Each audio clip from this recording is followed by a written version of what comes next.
अस्सलाम वालेकुम, welcome to food perfection channel. आज हम आपके साथ एक बेहतरीन चिकन दाल चना की रेसिपी शेयर कर रहे हैं। चिकन दाल चना या चने की दाल गोश्त जो है या दाल गोश्त रेसिपी आम तौर पर हर तरह के मौके पर न्याज के लिए पकाई जाती है। आज हम आपके साथ एक ऐसी रेसिपी शेयर करेंगे कि जिसमें बहुत ही कम इंग्रेडिएंट्स का इस्तेमाल होगा और ये एक बहुत ही ज़्यादा बजट फ्रेंडली रेसिपी है जिसको कि आप अपने घर पे बहुत आसानी के साथ बहुत जल्दी बना सकते हैं। उम्मीद है आपको आज की ये रेसिपी बहुत ज़्यादा पसंद आएगी क्योंकि ना सिर्फ इसके इंग्रेडिएंट्स कम हैं बल्कि इसका जायका बहुत ही मज़ेदार और बेहतरीन है। तो चलिए बिस्मिल्लाहिर्रहमानिर्रहीम के साथ हम रेसिपी को बनाना शुरू करते हैं। इसके लिए सबसे पहले हम आधा किलो घी एक पतीले में डाल देंगे। इसके बाद हम इसके अंदर 1 पाव अदरक और लहसुन का पेस्ट डाल देंगे, यानी 125 ग्राम अदरक और 125 ग्राम लहसुन को छील के साफ करके उसका पेस्ट बनाकर हम इसके अंदर शामिल कर देंगे। लहसुन और अदरक के पेस्ट को हम थोड़ी देर फ्राई करेंगे और फिर उसके बाद हम इसके अंदर 1 पाव छोटी सब्ज मिर्च लेकर उसका पेस्ट बनाकर इसके अंदर शामिल कर देंगे। इस रेसिपी के अंदर हम किसी भी किस्म की सुर्ख मिर्च पिसी हुई या और किसी भी तरह की कुटी हुई मिर्च हम इसके अंदर शामिल नहीं करेंगे। थोड़ी देर हम मिर्च को भूनेंगे ताकि मिर्च का कच्चापन ख़त्म हो जाए। फिर इसके बाद हम इसके अंदर हल्दी 2 खाने के चम्मच शामिल कर देंगे और इसको भी अच्छी तरह से भून लेंगे।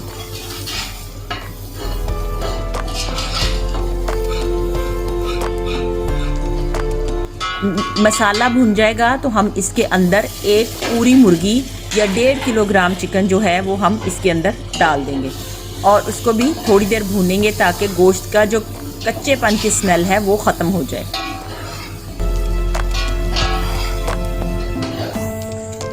और इसके साथ ही हम इसके अंदर नमक भी शामिल कर देंगे। नमक आप अपने जायके के मुताबिक इसमें डालेंगे। शुरू में आप मुनासिब मिकदार में नमक डालें ताकि बाद में अगर हमें ज़रूरत पड़े तो हम अपने जायके के मुताबिक इसको एडजस्ट कर सकें। अगर एक ही दफ़ा बहुत ज़्यादा नमक डाल दिया जो कि बिल्कुल भी खाने में अच्छा नहीं लगता। नमक डालने के बाद हम थोड़ी देर के लिए गोश्त को अच्छी तरह मसाले के साथ भूनेंगे।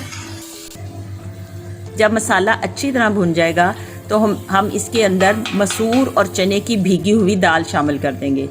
इस रेसिपी के लिए मैंने 2 किलो चने की दाल और 1 पाव मसूर की दाल को तकरीबन 5 से 6 घंटे पहले मैंने पानी में डालकर भीगने के लिए रख दिया था। इस रेसिपी को हम बजट फ्रेंडली इसलिए भी कहते हैं क्योंकि इसमें प्याज, टमाटर और सुरख मिर्च का इस्तेमाल नहीं किया गया और बहुत ही कम इंग्रेडिएंट्स के साथ आप ये मज़ेदार और बेहतरीन रेसिपी अपने घर पे तैयार कर सकते हैं। कोशिश करेंगे कि पानी एक ही दफ़ा डाल देंगे ताकि बार बार कच्चा पानी दाल में शामिल ना करना पड़े। अगर आपको ज़रूरत पड़े बाद में पानी डालने की तो आप उबला हुआ पानी दाल के अंदर इस्तेमाल कर सकते हैं, लेकिन कच्चा पानी डालने से गुरेज करें क्योंकि उससे दाल का जायका बिल्कुल अच्छा नहीं रहता। अब इस स्टेज पर हम दाल में थोड़ी थोड़ी देर बाद चम्मच चलाएंगे ताकि दाल लग ना जाए। मसूर की दाल डालने की वजह से अमूमन दाल नीचे बैठती है और लगने का ख़तरा होता है, तो इसलिए कोशिश करें कि 10-15 मिनट बाद आप दाल में चम्मच चलाते रहें। जैसे जैसे हम दाल में चम्मच चलाएंगे तो कोशिश करेंगे कि जो हमने चिकन डाला है उसको हम चम्मच के साथ दाल के अंदर ही मैश करते जाएं ताकि वो दाल के साथ साथ गोश्त भी घुलता जाए और हमें बाद में इसके लिए कोई ब्लेंडर वगैरह इस्तेमाल ना करना पड़े और दोनों चीज़ें साथ साथ ही घुलती जाएं। इससे पहले भी मैंने अपने चैनल फूड परफेक्शन पर बहुत सारी न्याज से रिलेटेड बहुत सारी रेसिपीज़ डाली हैं।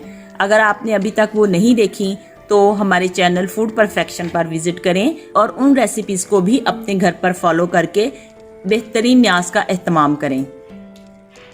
अपने हाथ से पकाकर अल्लाह की राह में तकसीम करने से न सिर्फ अल्लाह ताला खुश होते हैं बल्कि आपका अपना दिल भी बहुत ज़्यादा मुतमईन और खुश होता है।